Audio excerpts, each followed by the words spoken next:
हरे कृष्णा कृष्णा कृष्णा हरे हरे, हरे राम राम राम हरे हरे। वक्रतुंड महाकाय सूर्यकोटि समप्रभ, निर्विघ्नं कुरु मे देव, सर्वकार्येषु सर्वदा। गणराज अधिनायक भगवान गणपति जी की जय हो। सृष्टि को रचने वाले ब्रह्मा जी की जय हो। सृष्टि को पालने वाले श्री विष्णु जी की जय हो। भगवान श्री रामचंद्र जी की जय हो। देवकी नंदन श्री कृष्ण जी की जय हो। अपने अपने गुरुदेव की जय हो। अपने अपने माता पिता की जय हो। जय जय श्री राधे, जय जय श्री राधे। भागवत पुराण इस व्यासपीठ को मैं हृदय से कोटि कोटि नमन करता हूँ। भागवत इस साक्षात स्वरूप ठाकुर जी भगवान श्री कृष्ण जी को सत सत नमन, सत सत प्रणाम। सर्वप्रथम मैं इस कथा को आयोजन करने वाले को हृदय से कोटि कोटि धन्यवाद देता हूँ कि आपने मुझे इस पुण्य धरा पर भागवत रूपी अमृत ज्ञान को जन जन तक पहुंचाने का, प्रदान करने का जो मुझे अवसर दिया है, सौभाग्य दिया है, उसके लिए मैं आपको हृदय से बहुत बहुत धन्यवाद देता हूँ। धन्यवाद देना चाहूंगा मैं उन सभी भक्तों को जो अपनी कमाई को पुण्य, अपनी कमाई का कुछ भाग इस भागवत रूपी कथा के आयोजन में, धर्म में लगाकर अपने धन का सदुपयोग किया।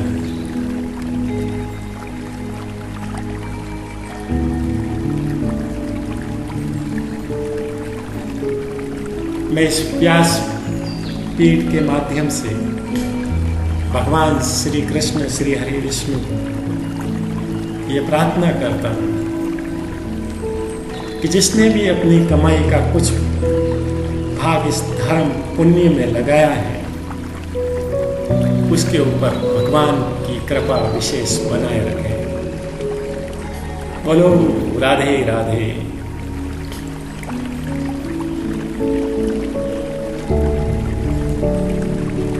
इस कथा में पधारे हुए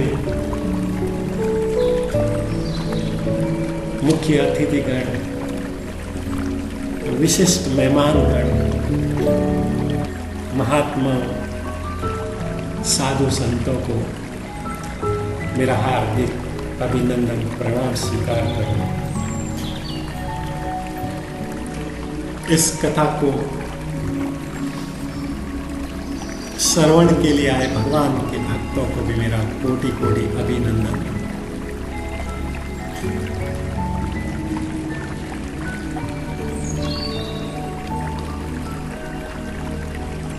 इस कथा को 7 दिवसीय आयोजन को सफल बनाने के लिए आप तक आवाज पहुंचाने के लिए जो म्यूजिक सिस्टम की व्यवस्था और उनको संभाल रहे हैं,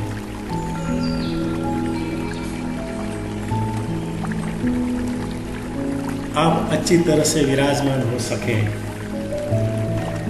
दरी, टेंट, कुर्सियां इत्यादि की व्यवस्था करने वाले टेंट महानुभाव, प्यास बुझाने के लिए जल की व्यवस्था करने वाले भगवान के भक्तों को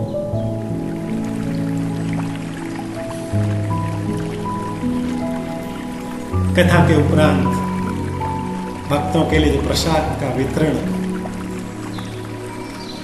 उन महानुभावों को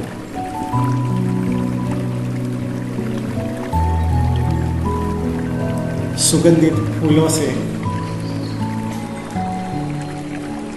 जो इस व्यासपीठ, इस स्टेज को जो सजाया है, उन महानुभाव को 7 दिन तक भागवत कथा सुरक्षित शांति और आत्म और परमानंद में इसका आयोजन हो, उसके लिए जो भाई बहन सुरक्षा व्यवस्था कर रहे थे, उन सभी को भी मैं व्यासपीठ के ओर से कोटि कोटि अभिनंदन, धन्यवाद।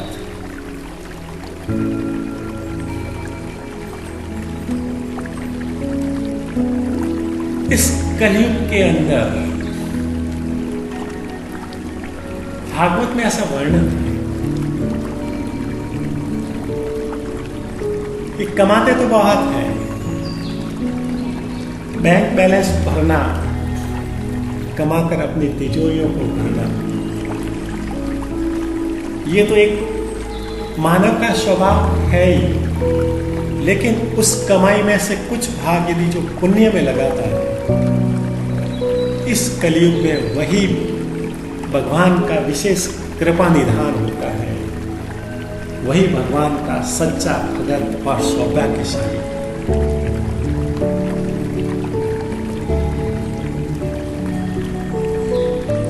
मैं अपने आप को बहुत सौभाग्यशाली समझता हूं कि भगवान ने मुझे भागवत कथा को जन जन तक पहुंचाने के लिए, सुनाने के लिए मेरे भौतिक मुख का प्रयोग किया, मुझे मेरे मुख को चुना।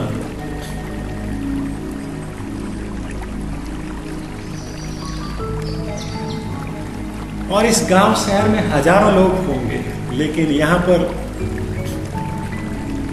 जो विराजे वो अपने आप में सौभाग्यशाली है, भाग्यशाली है, और अपने आप को भाग्यशाली समझना चाहिए कि भगवान ठाकुर जी ने स्वयं आपको ये अवसर प्रदान किया है कि भागवत रूपी इस कथा को आप अपने कानों के द्वारा श्रवण कर रहे हैं।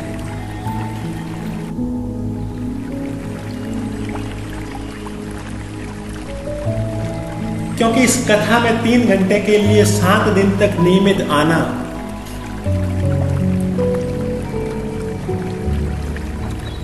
ये कोई इत्तेफाक नहीं है।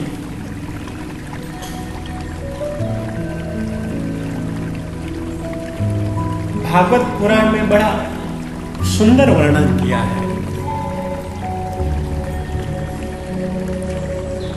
कि भागवत कथा में श्रवण करने का सौभाग्य, अवसर उसी को मिलता है जिसने अपने पिछले कई जन्मों में कई पुण्य कर्म किए होंगे,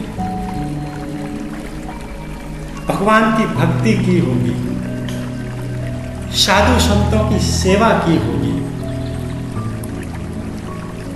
उस इतने तपस्या, पुण्य और धर्म के कार्य के कारण भगवान स्वयं साधु महात्मा ऋषिगण ने हमारे ऊपर ये कृपा की, ये वरदान दिया कि अगले जन्म में जब कभी भी आपके गांव में, आपके आसपास भागवत कथा का आयोजन होगा तो वहां तुमको भागवत कथा सुनने का सौभाग्य मिलेगा।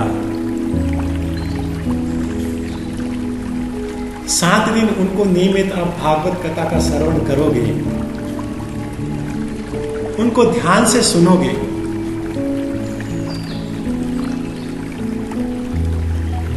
उनके उपदेशों को अपने जीवन के अंदर धारण करोगे, उनके द्वारा की गई बातों का अनुसरण करोगे, जिससे धीरे धीरे तुम्हारे जीवन, तुम्हारी आत्मा, तुम्हारा हृदय पवित्र होगा और तुम मुक्ति धाम की प्राप्ति, मोक्ष की प्राप्ति, भगवान की प्राप्ति करोगे, तुम्हारा कल्याण होगा। भगवान वैकुंठ धाम में आपका इंतजार करेंगे, आपका स्वागत करेंगे।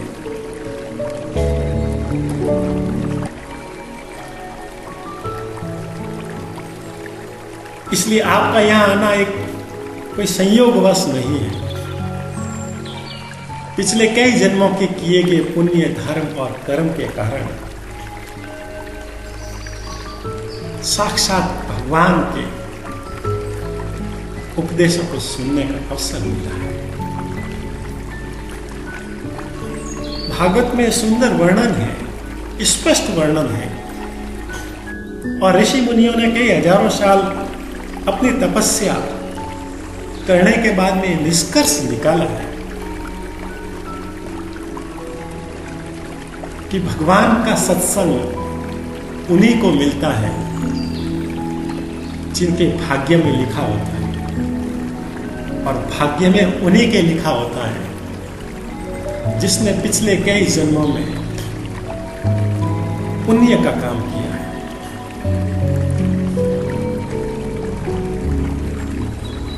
साक्षात उदाहरण मैं आपको बता रहा हूं। जहां पर यह कथा आयोजन हो रही है उसके आसपास भी कई घर हैं, लेकिन वो वहां पर बैठे हैं, उसका मन भी नहीं कर रहा है कि इस कथा के अंदर आए। और कुछ ऐसे भी भगवान के भक्त यहां पर आते हैं जो 2, 3, 4, 5 किलोमीटर दूसरे गांव में रहते हैं, तो दूर दूर से यहां पर भागवत भगवान की कथा सुनने के लिए आते हैं।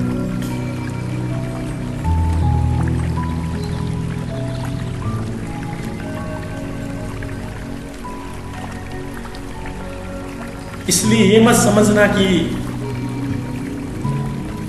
पास वाले आस पड़ोस के नहीं आ रहे हैं तो हम भी नहीं आए, ऐसा नहीं।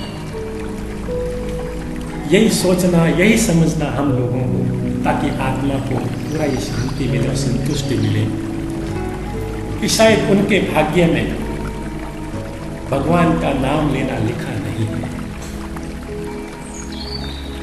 शायद उन्होंने पिछले जन्मों के अंदर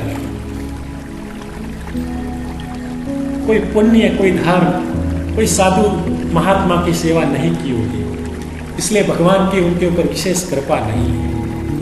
ये कलयुग में आए हैं, पैदा होंगे, बड़े होंगे, कमाएंगे, खाएंगे, पिएंगे और दुनिया से चले जाएंगे, लेकिन जब वहां जाएंगे तो भगवान के सामने उनको पूरा हिसाब किताब देना पड़ेगा। लेकिन हम जाएंगे, जिसने भी भगवान कथा को, भागवत कथा का श्रवण किया, भगवान प्रश्न न पूछकर उनको फूल मालाओं से स्वागत करेंगे और कहेंगे आओ, आपका स्वागत है।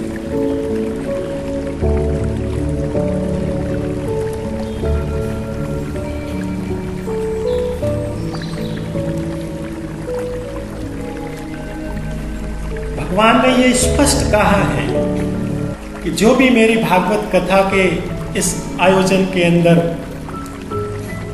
उपस्थित होकर श्रवण करेगा, कथा को सुनेगा, उनका कल्याण पक्का है। ये उसकी गारंटी देते हैं भगवान कि जो कथा सुनेगा वो नरक में तो नहीं जाएगा। ये भगवान की गारंटी है, और ये भगवान की गारंटी नहीं, मैं खुद इसको गारंटी देता हूं। ये मेरा खुद का अनुभव है। भगवान की ओर से मैं आपको ये दावा करता हूं कि जो 7 दिन तक भगवान की कथा को श्रवण करेगा, शांति से सुनेगा और उनमें की गई बातों से अपने जीवन के अंदर परिवर्तन लाएगा, उनका कल्याण निश्चित होगा। चाहे कथा में आने का कारण कोई हो, कथा में किसी भी बहाने से आए हो, भाव भले ही थोड़ा कम हो, ज्यादा हो, लेकिन भागवत कथा के अंदर आना, भागवत कथा को सुनना, भगवान से मिलने का ये गारंटी कार्ड है।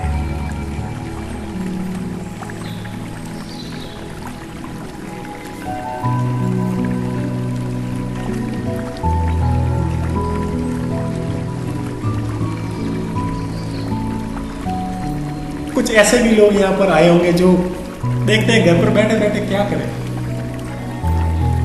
फालतू बैठे हैं, कथा में जाएंगे, 2-3 घंटे की टाइम पास हो जाएगी और इस बहाने भगवान का नाम भी लेंगे। ऐसे भी लोग आते हैं, सबके भाव अलग अलग हैं।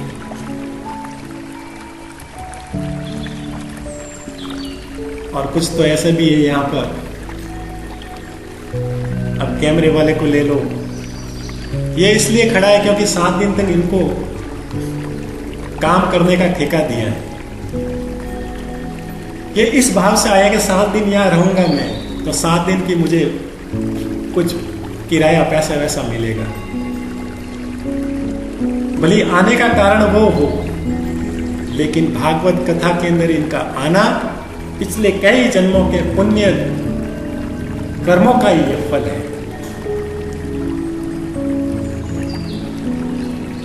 उनका फल भगवान ने वहां पर उनको वरदान दिया कि कलयुग में तुम्हारा कल्याण करने के लिए भागवत कथा को सुनना होगा। वो कहेगा मैं तो काम धंधे से भी मुझे फुर्सत मिलती नहीं है, कैसे तुम वहां पर जाओगे? जब तुम्हारे वहां पर कथा का आयोजन होगा तुम्हें वहां जाना पड़ेगा। भगवान, मैंने तो कभी मंदिर भी नहीं गया 10 मिनट के लिए, 7 दिन कथा में रोज के 3-3 घंटे कैसे जाऊं?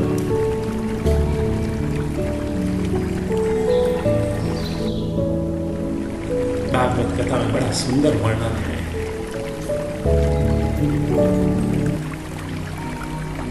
मनुष्य के जीवन में होना नहीं होना, करना नहीं करना मनुष्य के हाथ में नहीं होता है। मनुष्य जो भी करता है, बोलता है, नहीं करता है, पाप करता है, पुण्य करता है, उनके जीवन में सुख और दुख जो आते हैं वो उनके द्वारा किए गए कर्मों का फल होता है।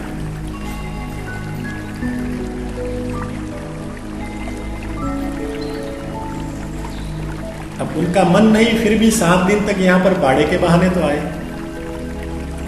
कि नहीं आए? वैसे ही म्यूजिक सिस्टम वाले भाई भी बैठे इधर, ये टेंट वाले भाई भी इधर इसलिए बैठे कि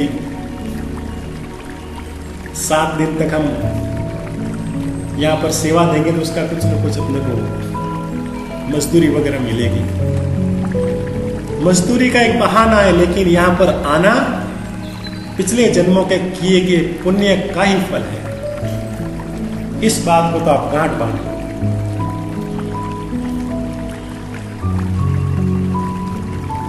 और कुछ तो यहाँ पर ऐसे मेरे बूढ़े 60-70 साल के पिताजी और माताजी इसलिए आए होंगे कि क्या करें, घर पे बैठे बैठे बहू तो परेशान कर दिया। बढ़िया है कि यहाँ पर आए हैं तो भगवान का थोड़ा नाम भी लेंगे और 3-4 घंटे बहू के चेहरा तो देखना नहीं पड़ेगा। ऐसे भी भाव से आते हैं। आने का बहाना भले गलत हो, लेकिन यहां आने के बाद जब भगवान की बातों को बड़े ध्यान से सुनते हैं, भाव उनका सकारात्मक होना चाहिए। और यहां तो कुछ बहुएं भी दिख रही है, कुछ ऐसी भी बहुएं आई होगी कि सारा दिन सुबह उठते तब सांस वो करो, ये करो, वो करो, दोपहर को भी वो करो, ये खाओ, वो बनाओ, वो नहीं बनाओ। सांस का चेहरा देख देख के, उसकी बातें सुन सुनकर मेरे कान तो पक गए। अभी अच्छा अवसर है, इस बहाने 2-3 घंटे में घर से बाहर लोगों से थोड़ा मिल भी लेंगे, थोड़ा जी भी हल्का हो जाएगा और भगवान का नाम भी। बोलो राधे राधे। महात्माओं ने बड़ा सुंदर वर्णन किया है।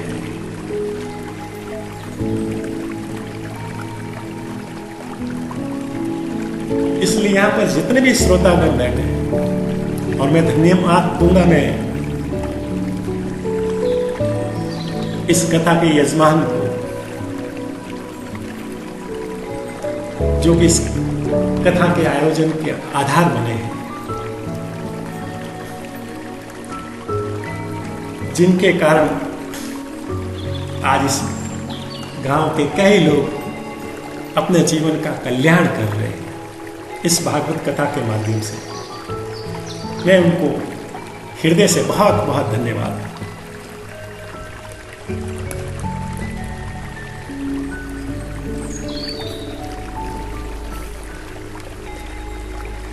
इसलिए यहां पर जो भी आए हैं, चाहे मजदूरी के भाव से आए हैं, चाहे घर में परेशान हो रहे हैं उनके भाव से आए हैं,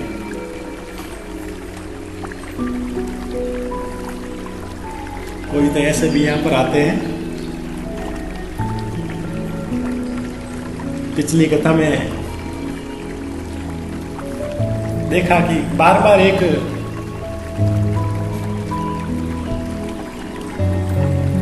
बाबूजी बार बार घड़ी देख रहे हैं, हर आधे घंटे में घड़ी देख रहे।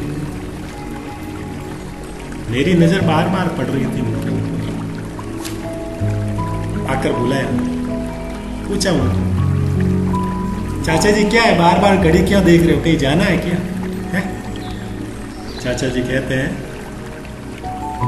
नहीं नहीं, सुना है कि आज प्रसाद में पेड़ा बांटेंगे, इसलिए कब 6 बजे और कब कथा समाप्त हो और मैं पेड़ा खाऊं।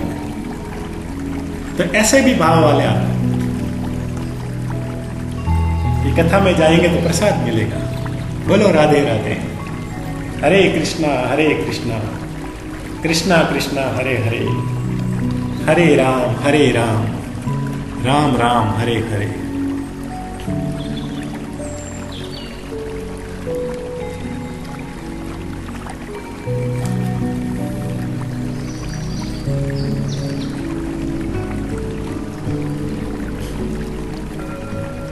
और कुछ ऐसे भी होंगे, ऐसे भक्त भी बहुत सारे होंगे जो मन में इच्छा रखते हैं और उनकी इच्छा होती है। जब टीवी में देखते होंगे, अखबारों में पढ़ते होंगे कि फलाना गांव में भागवत कथा का आयोजन हुआ, बड़ा सुंदर आयोजन, लोगों ने 7 दिन तक उत्सव के रूप में मनाया। उनकी भी इच्छा कि मैं भी इस प्रकार के उत्सव के अंदर जुड़ूं। और जब कभी भी मेरे इस गांव के अंदर, इस शहर के अंदर, इस नगर के अंदर भागवत कथा का आयोजन होगा, तो मैं 7 दिन तक नियमित उनको सुनता रहूंगा। धंधा, काम, नौकरी ये तो होते रहेंगे, 7 दिन के बाद में करना ही है। ऐसे भी भाव वाले भगवान के भक्त यहां पर विराजमान होंगे, जो कि हृदय से केवल भगवान की भक्ति, भगवान का अमृत रूपी प्रसाद लेने के लिए अपना काम काज छोड़ अपने पूरे दिन के 3 से 4 घंटे इस भागवत कथा का श्रवण कर रहे हैं। किसी भी भाव से आए इस कथा के अंदर प्रत्यक्ष अप्रत्यक्ष सहयोग देने वाले सभी महानुभाव भगवान के भक्तों को मैं हार्दिक अभिनंदन करता हूं।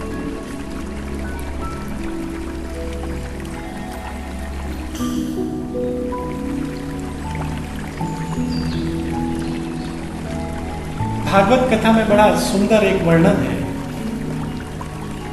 कि जब मनुष्य 84 लाख योनियों में भटकता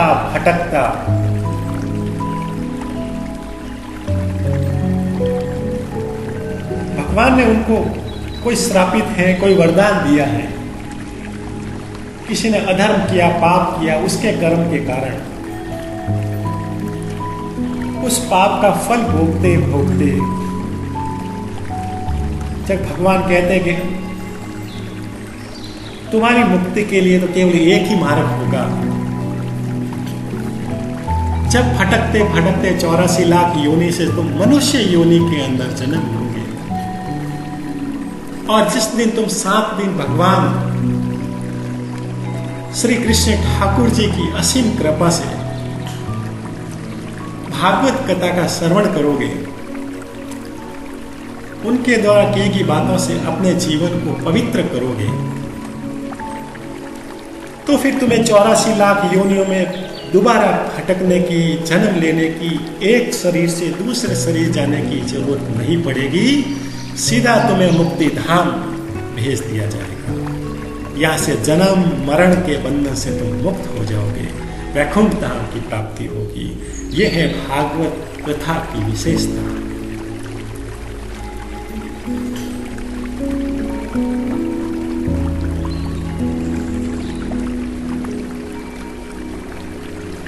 भगवान श्री कृष्ण ने भागवत में यह स्पष्ट रूप से कहा है कि इस कलयुग में केवल एकमात्र ही साधन होगा मानव के कल्याण का। जो भी इस भागवत कथा का श्रवण करेगा, सुनेगा, इस कलयुग में मेरा नाम लेगा,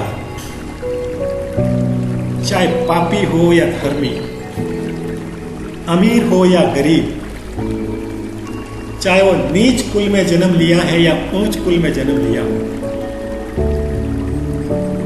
उसका कल्याण तो संभव है। वो नरक में तो नहीं जाएगा यदि उसने भागवत कथा का श्रवण कर मेरा नाम लिया है।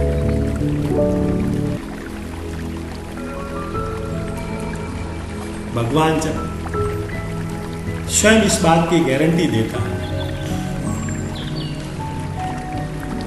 तो हमें पूरा का पूरा विश्वास, तन मन और धन से पूरा इस भागवत, इसमें समर्पित होकर अपने जीवन का कल्याण करने के लिए आगे आना चाहिए। और यहां से जब जाओ,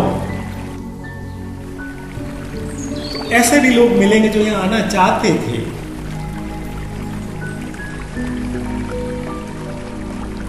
परंतु कोई शर्म के बस कि मैं कैसे जाऊं, इतना बड़ा आदमी,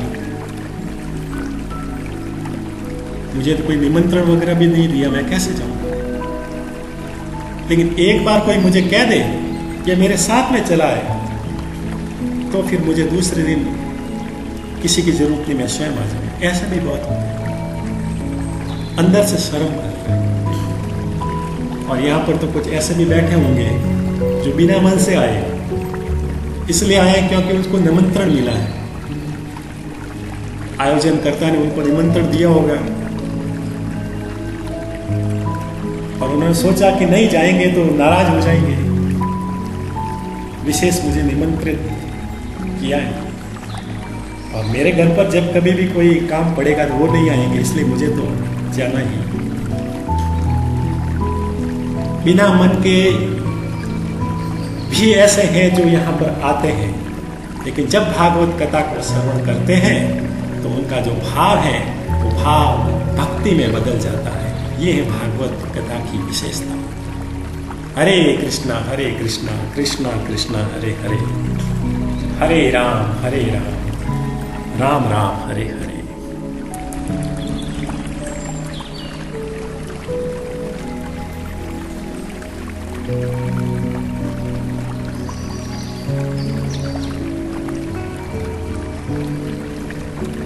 भगवान ने, ऋषि मुनियों ने स्पष्ट कहा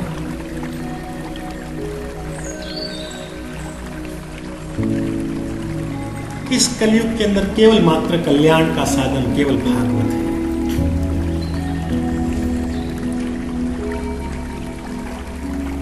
लेकिन यहां आ तो गए, अब कई ऐसे भी होते हैं तर्क वितर्क कि नहीं, मैं पहले सुनिश्चित कर लूं कि इससे कल्याण होगा कि नहीं होगा। मुझे अभी तक इसके ऊपर ठीक है आया हूं, लेकिन भरोसा नहीं, विश्वास नहीं है। प्रभु जी ऐसी कोई बात बताओ जिससे कि मैं विश्वास कर सकूं, मुझे भरोसा हो सके कि वास्तव में भागवत कथा ही कलयुग के अंदर केवल मानव के कल्याण का साधन है।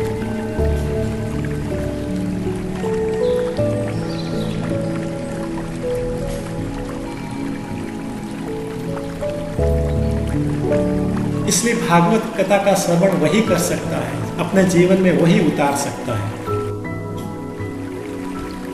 जो पहले भगवान ठाकुर जी श्री कृष्ण के ऊपर पहले उसका भरोसा हो, विश्वास हो, यहाँ इस सृष्टि में भगवान होते हैं। इस सृष्टि में मैं जो कर रहा हूं मैं नहीं कर रहा हूं, वो भगवान के द्वारा वो करवा रहा है। मेरे पास जो सुख और दुख है, मेरे पास जो भौतिक साधन सुविधाएं हैं, वो मेरे कारण नहीं है, वो तो मेरे द्वारा किए गए कर्मों का फल है। इस पर किसी कवि ने बहुत अच्छी कविता की है कि वो तैरते तैरते भी डूब गए, जिन्हें खुद पर अभिमान था। ऐसे भी तैरक हूं जो तैरने वाले, लेकिन उनके खुद के ऊपर अभिमान होने के कारण वो डूब गए। वो तैरते तैरते भी डूब गए, जिन्हें खुद पर अभिमान था, और वो डूबते डूबते भी तर गए, जिन्हें भगवान पर विश्वास था। बोलिए राधे राधे। पानी में डुबकी लगा दी, तैरना नहीं आता था। अरे तैरना नहीं आता है, अरे मैं नहीं, सांवरिया जाने। उनको डुबोना है तो डुबोए, और तारना है तो तारे। ऐसे कभी नहीं डूबते। और जो कहते हैं कि इस दुनिया में मेरा जैसा कोई नहीं, सबसे ज्यादा होशियार नहीं हूं, मुझे किसी भगवान भगवान कुछ नहीं है, जो मैं जो करता हूं मैं ही करता।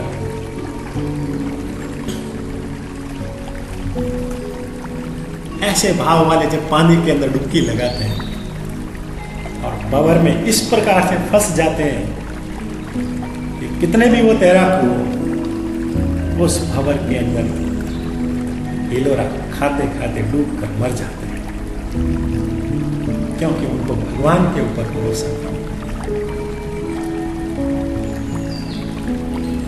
इसलिए भागवत कथा में भी ये स्पष्ट कहा गया है कि मेरी कथा को श्रवण करने से पहले मेरे ऊपर भरोसा होना जरूरी है। जब तक विश्वास नहीं होगा, साथ चल सकते हैं लेकिन मंजिल को नहीं पा सकते।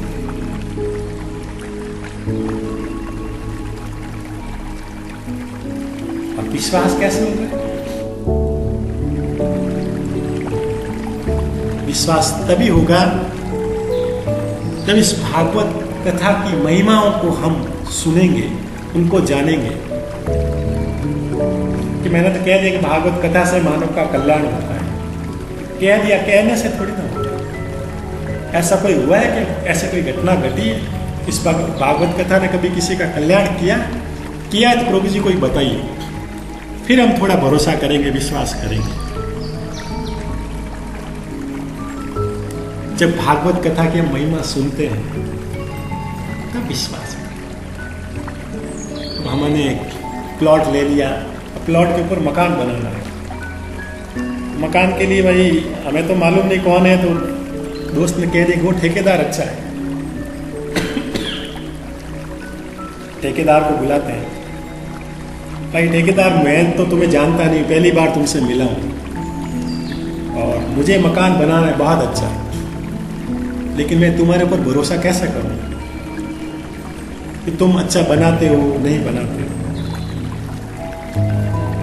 तो वो कहता है कि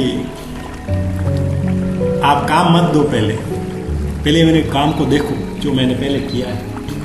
वो देखो गणपति जी के घर पर, वो जो गणपति जी का घर है ना वो मैंने बनाया है। वो जो गेवर जी का जो बंगला है ना वो मैंने बनाया है। उनको जाके पूछ लो मेरा काम कैसा है, उनसे रिपोर्ट ले लो। वो सामने वाली जो स्कूल की बिल्डिंग है ना वो मैंने बनाई है। जब उनकी पूरी रिपोर्ट ले लेता है, कहा इसने ये काम किया है, काम तो ठीक किया है, अच्छा किया है। जब हमें उस ठेकेदार के ऊपर, उसके काम के ऊपर जब पूरा भरोसा हो जाता है,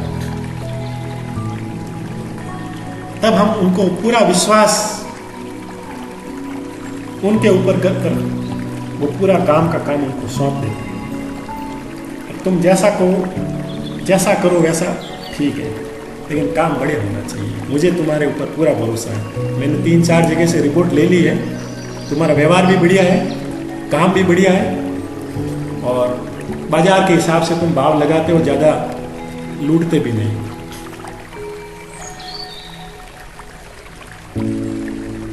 चारों जगहों से हम रिपोर्ट ले लेते हैं, उसकी जो विशेषता, उसके काम को, जब उस गुणों को पहचान लेते हैं तो उसके ऊपर भरोसा करते हैं।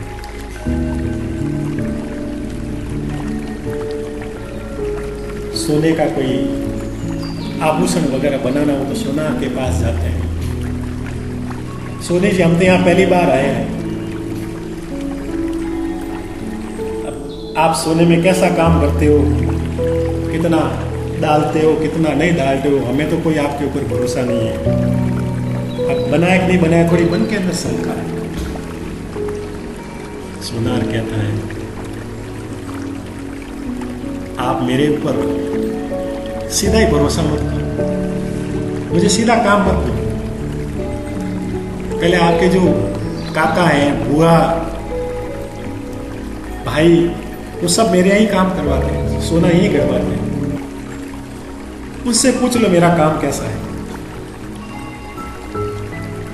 वो कह दे कि इसका काम बढ़िया है तो मेरे ऊपर विश्वास करके मुझे काम दे दो, नहीं तो जैसी आपकी इच्छा।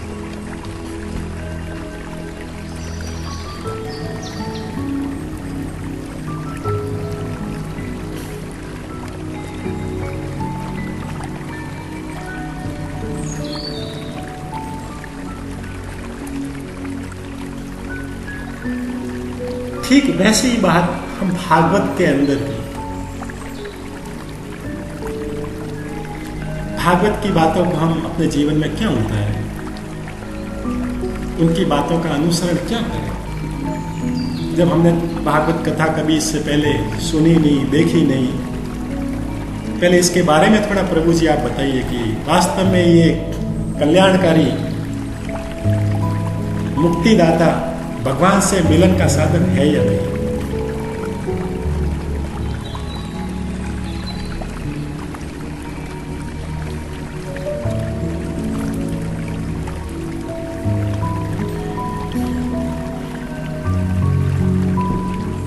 इसके लिए हमारे ऋषि वर ने सबसे पहले एक बहुत सुंदर बात कही है कि भगवान के ऊपर, इस भागवत कथा के ऊपर विश्वास करने का सबसे प्रथम इस बात को हमें ये जानना है,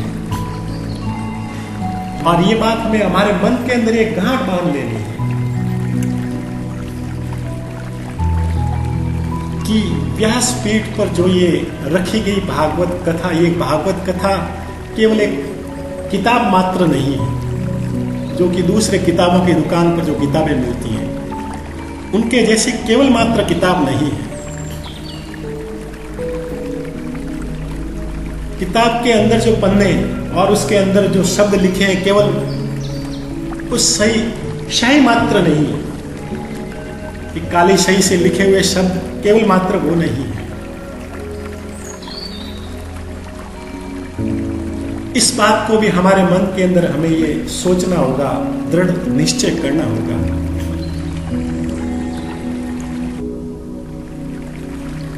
भागवत कथा का जो ये आयोजन हो रहा है वो कोई मनोरंजन का साधन नहीं है।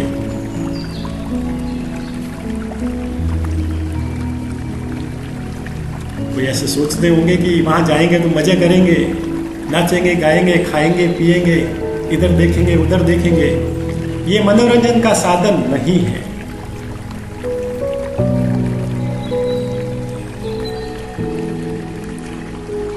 भागवत कथा का आयोजन केवल टाइम पास करने का साधन नहीं है। कई लोग सोचते हैं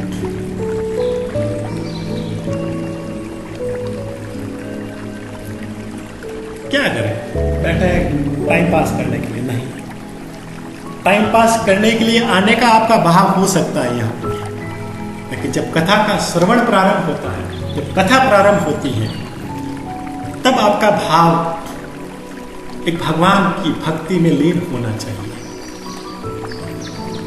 उस समय आपके भाव में ये नहीं कि यहां बैठा हूं इसलिए क्योंकि मैं टाइम पास कर रहा हूं, नहीं। घर पर नींद नहीं आ रही है, या आएंगे 2-3 घंटे, थोड़ा पंखा वंखा चलाएं, थोड़ी ठंडी ठंडी लहराएंगे, सोएंगे, 3 घंटे आराम करेंगे। यह सोने का स्थान नहीं है। कथा में आकर जो सो गया वो अपने जीवन को जीते जी खो गया। बोलो राधे राधे।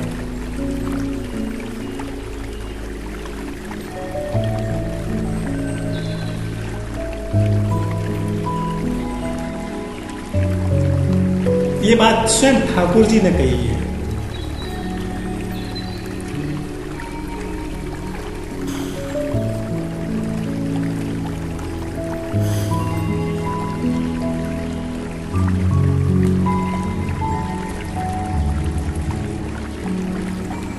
रामस्य नाम रूपमं च लीलाधाम परातम परम एतत् चतुष्टयम नित्यम चछिंदानन विक्रम। श्री कृष्ण ही भागवत की आत्मा है। भागवत कथा में भगवान श्री कृष्ण ने स्वयं कहा है कि भागवत कथा केवल भागवत कथा किताब मात्र नहीं है, भगवान का साक्षात स्वरूप है। भगवान श्री कृष्ण ठाकुर जी का खुद का ये रूप है। महाभारत के अंत के बाद जब भगवान श्री कृष्ण अपने इस भौतिक शरीर को छोड़ रहे थे, अंत समय निकट आ गया, उनके परम मित्र परम भाई उद्धव जी ने उनको बड़ा सुंदर बात कही। हे प्रभु, हे ठाकुर, जब जब हमारे ऊपर, हम जैसे भक्तों के ऊपर संकट आया, कष्ट आया, दुख आया, कोई आपदा आई, तो आप वहां पर साक्षात प्रकट होकर हमारे कष्टों को, दुखों को आपने दूर किया और जीते जी हमारा कल्याण किया।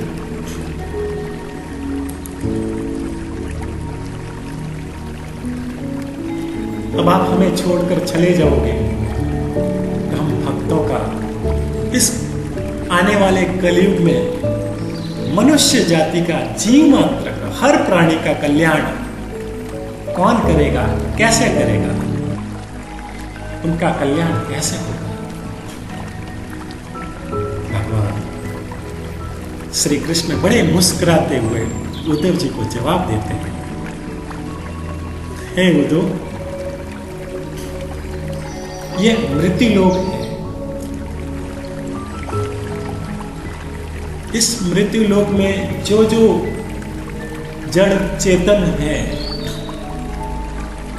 पेड़, पशु, पक्षी, जल में रहने वाले, आकाश में रहने वाले, जंगल में रहने वाले, मानव, मनुष्य, ये सभी पंच तत्व से बने हुए हैं। जल, अग्नि, वायु, धरती और आकाश की पंच तत्व से बने।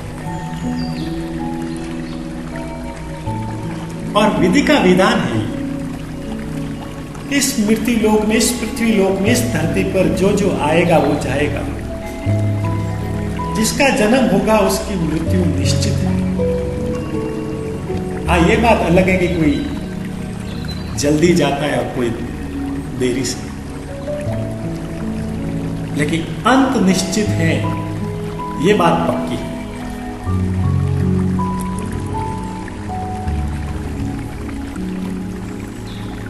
और मैं ये कोई हाथ पांव मुंह कान आंख वाला कोई शरीर नहीं, मैं तो एक आत्मा हूं। मैं कहां मर रहा हूं? मैं तो ना पहले कभी मरा था, ना कभी मरूंगा।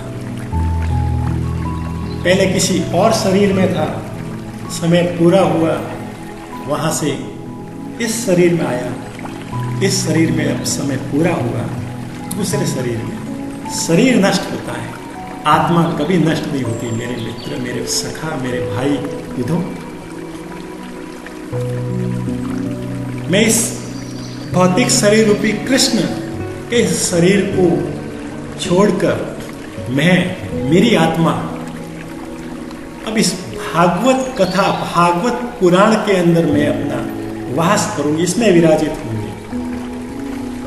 मैं कहीं जाने वाला नहीं हूं। अब ये शरीर छोड़कर मैं इसके अंदर वास कर दिया हूं, इसमें विराजमान होगा। और ये वादा करता हूं कि कलयुग में जो जो मानव, जो जो प्राणी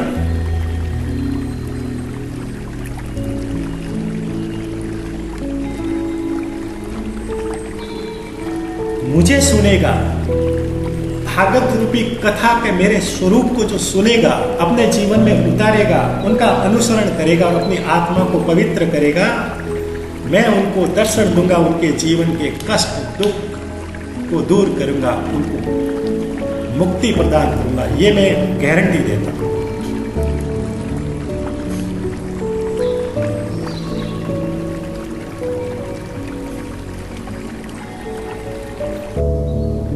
जो मेरी कथा को सुनेंगे, 7 दिन तक कथा को श्रवण करने वाले को मैं दर्शन अवश्य दूंगा। ये मैं इस बात की गारंटी देता हूं। मैं शरीर जा रहा, लेकिन मेरी जो आत्मा यानी मैं, मेरा तत्व, वो तत्व तो इस भागवत कथा के अंदर वापस विराजमान होगा।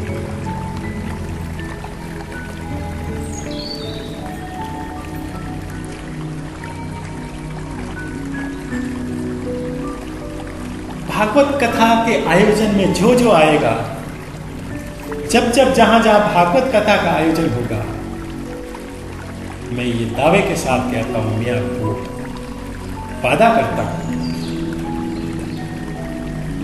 कि वहां पर मैं आऊंगा। और जो भक्त मुझे सुनेंगे, जो भक्त मेरे में और भक्त मुझे अपने हृदय में लेंगे, मैं उनको दर्शन अवश्य दूंगा। ये स्वयं भगवान श्री कृष्ण ने, साक्षात भगवान श्री कृष्ण ने भागवत कथा में ये वर्णन, व्याख्या की, ये बात कही। इसलिए भागवत कथा की इसको बुक, किताब, कागज के पन्ने और उस पे शब्दों की सही लिखी हुई मात्र नहीं समझता। ऐसा समझने की भूल कभी नहीं, बहुत बड़ा पाप है। ये तो एक गंगा है, गंगा। जिस प्रकार से गंगा में डुबकी लगाने से हमारे सभी पापों का नाश होता है, हमारा शरीर, आत्मा सब पवित्र होती है, वैसे ही भागवत रूपी इस गंगा के अंदर हम डुबकी लगाएंगे। इस साथ यदि भागवत कथा का हम श्रवण करेंगे तो गंगा की तरह हमारा भी पूरा शरीर, पूरी आत्मा निर्मल हो जाएगी, पवित्र हो जाएगी, हमारा कल्याण हो जाएगा। किसी गीतकार ने बहुत अच्छे शब्दों से भागवत कथा के सत्संग को गंगा से बहुत अच्छा मेल करके एक गीत बनाया। सत्संग वो गंगा है जिसमें जो नहाता है, पापी से पापी भी पावन हो जाता है। भागवत रूपी सत्संग वो गंगा है। हरे कृष्णा कृष्णा कृष्णा हरे हरे, हरे राम राम राम